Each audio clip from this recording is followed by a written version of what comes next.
अगर आप भी लेना चाहते हैं देश दुनिया की तमाम जानकारी तो आज ही सब्सक्राइब करें हमारे चैनल को। साथ ही नीचे दिए बेल आइकन को जरूर दबाएं ताकि हर अपडेट आप तक पहुंच सके। नमस्कार, आप देख रहे हैं प्रभा साक्षी। मैं हूं आपके साथ अंकित सिंह। वक्त संसद डायरी का है। केंद्र के 3 कृषि कानूनों के मुद्दे पर कांग्रेस और अन्य विपक्षी दलों के सदस्यों के हंगामे के कारण लोकसभा की कार्यवाही 3 बार के स्थगन के बाद पूरे दिन के लिए स्थगित कर दी गई। आज सदन में प्रश्नकाल बाधित हुआ, शून्यकाल भी नहीं हो सका।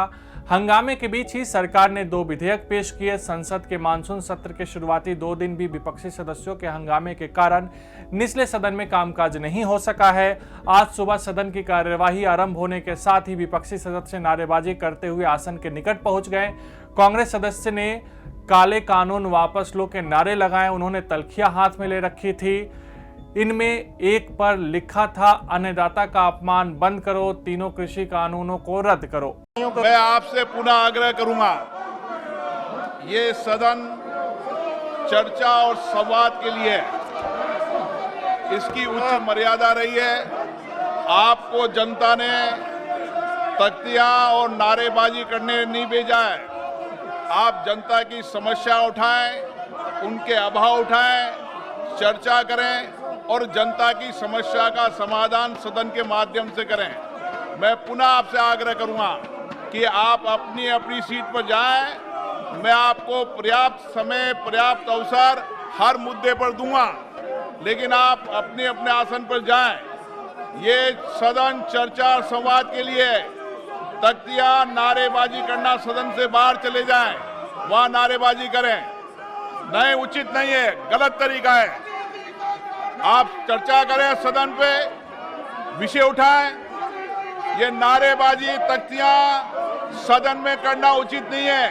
ये सदन आपका अपना है, इसकी मर्यादा बनाने की आपकी जिम्मेदारी है। आप अगर मर्यादा नहीं बनाएंगे तो लोकतंत्र मजबूत नहीं होगा। लोकतंत्र सशक्त मजबूत जब ही होगा जब संसद में चर्चा और संवाद होगी। मैं माननीय सदस्यों आपसे पुनः निवेदन कर रहा हूं, आप अपने अपने आसन पर जाएं।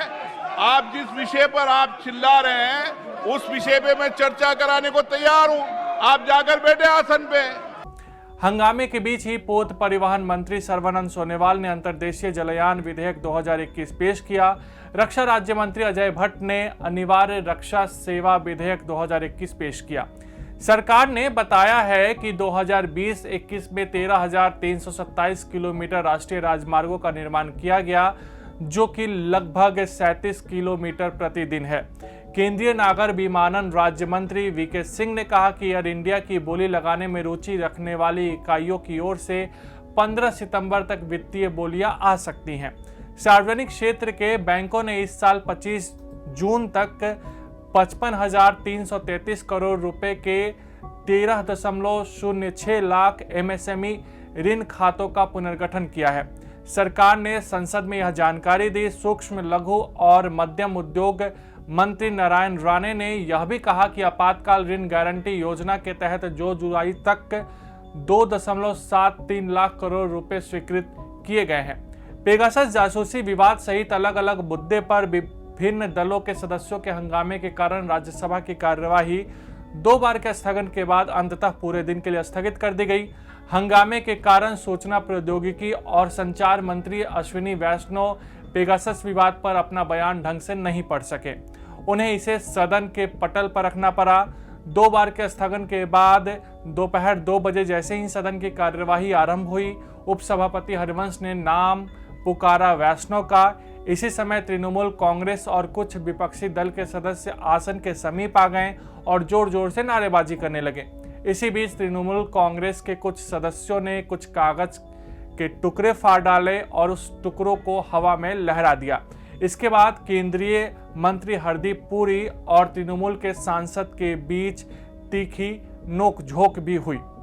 उस वक्त वैष्णव पेगासस सॉफ्टवेयर के जरिए भारतीयों की जासूसी करने संबंधी खबरों और इस मामले में विपक्ष के आरोपों पर सदन में बयान दे रहे थे। तृणमूल सदस्यों ने संभवतः मंत्री के बयान की प्रति फाड़कर उसके टुकड़े हवा में लहरा दिए हैं, ऐसी खबर है।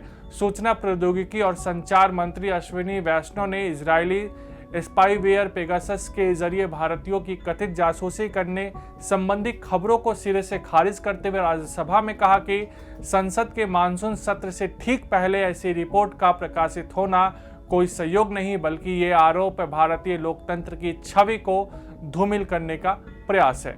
तो ये था आज का संसद डायरी। कल आपसे फिर मुलाकात होगी, तब तक के लिए नमस्कार।